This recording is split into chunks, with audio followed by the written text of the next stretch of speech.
अस्सलामुअलैकुम, आप देख रहे हैं डेली जंग हेडलाइंस। मुल्क में बढ़ती दहशतगर्दी पर हुकूमत और अपोजिशन के एक दूसरे पर इल्जामात। Vice chairman PTI Shah Mahmood Qureshi ने कहा, हुकूमत दहशतगर्दी कंट्रोल करने में मुकम्मल नाकाम हो चुकी। मुल्क डिफॉल्ट की तरफ गामजन है। वाहिद हल सिर्फ साफ और शिफाफ इंतखाबात हैं। असद उमर की IMF से बातचीत में तातुल पर तनकीद। कहा, इसहाक डार और IMF की वीडियो लिंक पर मुलाकात नाकाम क्यों हुई? इमरान खान ने IMF डील की खिलाफ वर्जी की थी तो आप इसे खत्म कर देते। वफाकी वजीर एहसन इकबाल का जवाबी वार। कहा, मुल्क में दहशतगर्दी PTI हुकूमत घुसा कर गई, जिसने TTP को खैबर पख्तूनख्वा में दाखिला दिया। IMF की कुछ मुतालबात अवाम के लिए नाकाबिले बर्दाश्त हैं। शराइत नरम करने की कोशिश कर रहे हैं। इलेक्शन नई हल्का बंदियों के बाद अक्टूबर में होंगे। वजीर आजम शहबाज शरीफ का दहशतगर्दी से निमटने के अज़म का इजहार। कहा, दहशतगर्दी पर काबू पाने के लिए कोई कसर नहीं छोड़ेंगे। जो फितना दोबारा जन्म ले रहा है उसका खात्मा करेंगे।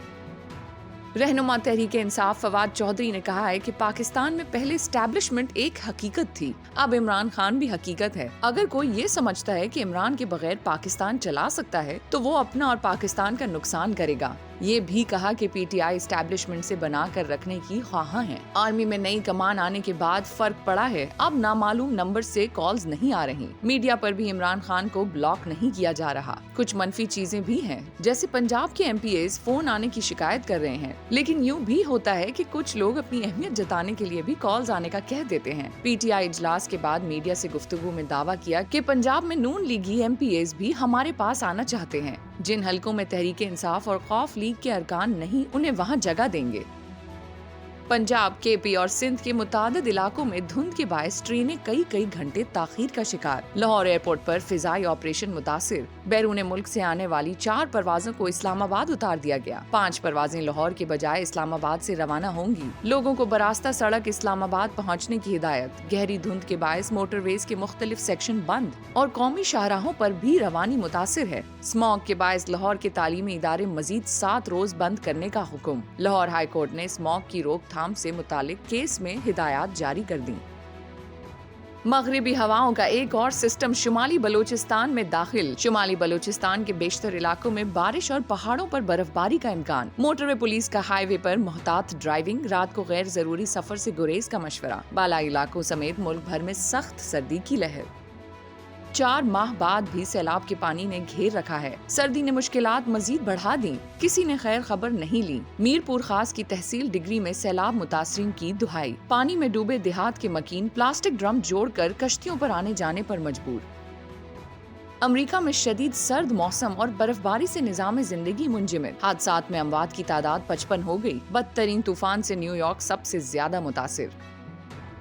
जमहूरियत पर जान निछावर करने वाली शहीद बेनजीर भुट्टो की 15वीं बरसी। शहीद बीबी को खिराज अकीदत पेश करने मुल्क भर से जियालों और अकीदत मंदों की घड़ी खुदा बख्श आमद। मजार पर हाजिरी और फातिहा ख्वानी। बरसी पर मरकजी इज्तिमा आज से पहर होगा। आसिफ जरदारी और बिलावल भुट्टो जरदारी खिताब करेंगे। शहीद बेनजीर भुट्टो धमकियों और जान को लाहक खतरात को नजरअंदाज करके 2007 में जिला वतनी खत्म करके पाकिस्तान वापस आईं। कराची में खौफनाक हमले के बावजूद जमहूरियत की बहाली की तहरीक जारी रखी। लियाकत बाग रावलपिंडी में जलसे से वापसी पर दहशतगर्दों के हमले में शहीद हुई। मोहतरमा बेनजीर भुट्टो की शहादत दहशतगर्दी के खिलाफ पाकिस्तान के आहनी अज़म का सबूत है। इस्लामी दुनिया की पहली खातून वजीर आजम की जिंदगी जहद मुसलसिल की वलवला अंगेज दास्तान है। वजीर आजम शहबाज शरीफ का शहीद मोहतरमा बेनजीर भुट्टो की बरसी पर खिराज अकीदत। कहा कि मोहतरमा बेनजीर भुट्टो जमहूरी और सियासी जिद्दोजहद की रोशन अलामत हैं। वजीर आजम का आसिफ जरदारी, बिलावल समेत अहले खाना से इजहार ताज़ियत।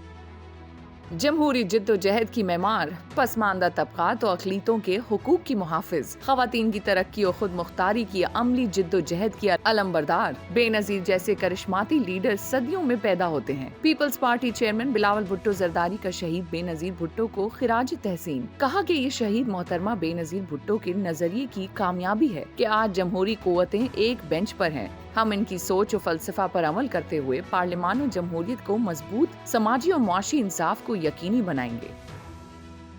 कराची टेस्ट के दूसरे दिन कप्तान बाबर आजम अपने कल के स्कोर 161 रन में इजाफा ना कर सके। टीम सऊदी की गेंद पर आउट हो गए। पाकिस्तान ने खाने के वक्फे तक 8 विकेट पर 377 रन बना लिए। सरफराज अहमद 86, इमामुल हक 24, सऊद शकील 22 रन बनाकर आउट हुए।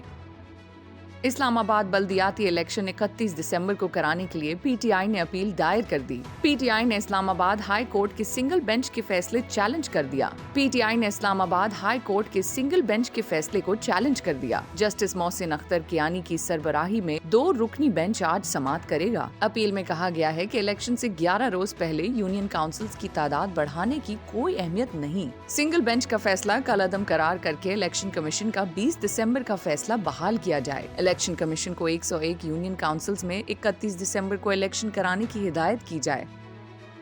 روس پاکستان اور افغانستان کو گیس فراہم کرنے پر آمادہ۔ روسی نائب وزیر اعظم الیگزینڈر نوواک کی روسی خیبر ایجنسی سے گفتگو۔ کہا طویل مدت میں پاکستان اور افغانستان کو وسط ایشیا یا ایران کے ذریعے قدرتی گیس فراہم کر سکتے ہیں۔ چین کا بیرون ملک سے آنے والے افراد کے لیے قرنطینہ کی پابندی ختم کرنے کا اعلان۔ بیرون ملک سے آنے والے افراد کے لیے لازمی قرنطینہ پابندی 8 جنوری سے ختم ہو جائے گی۔ پاکستان میں کورونا کے نئے ویریئنٹس کی نگرانی کے لیے ایئرپورٹس اور ملک کے انٹری پوائنٹس پر سرویلنس بڑھا دی گئی۔ پارلیمانی سیکریٹری برائے صحت ڈاکٹر شازیہ سومرو کا کہنا ہے کہ ملک میں کورونا سے متعلق تشویش کی کوئی بات نہیں۔ سوشل میڈیا پر بلا جواز افراتفری پھیلائی جا رہی ہے۔ وزیر اعظم شہباز شریف کا امیر قطر سے ٹیلی فونک رابطہ۔ 9 جنوری کو جنیوا میں اقوام متحدہ کے ساتھ مشترکہ میزبانی میں ہونے والی کلائمیٹ ریزیلینٹ پاکستان پر کانفرنس میں شرکت کی دعوت دی۔ حالیہ سیلاب میں امداد کی فراہمی پر امیر قطر کا شکریہ ادا کیا۔ 2022 فٹ بال ورلڈ کپ کی کامیاب میزبانی پر مبارکباد دی۔ نجم سیٹھی کو ایڈجسٹ کرنے کے لیے کرکٹ بورڈ کا آئین بدلا گیا۔ نجم سیٹھی چودراہٹ کے لیے بورڈ میں آئے ہیں۔ انہیں کرکٹ سے کچھ لینا دینا نہیں۔ انہوں نے کبھی بیٹ نہیں پکڑا۔ سابق چیئرمین کرکٹ بورڈ رمیز راجہ پھٹ پڑے۔ کہا یہ صرف پاکستان میں ہی ہوتا ہے کہ سیاسی بھرتی کے لیے آئین بدل دو۔ اردو کے عظیم شاعر مرزا اسد اللہ خان غالب کی آج 225ویں سالگرہ۔ مرزا غالب نے اردو شاعری میں نئی روح پھونک دی، نئے موضوعات بخشے۔ ان کی شاعری میں فلسفیانہ خیالات جا بجا ملتے ہیں۔ مزید جاننے کے لیے سبسکرائب کیجیے ہمارا ڈیلی جنگ یوٹیوب چینل اور لائک کیجیے ہمارا ڈیلی جنگ فیس بک پیج۔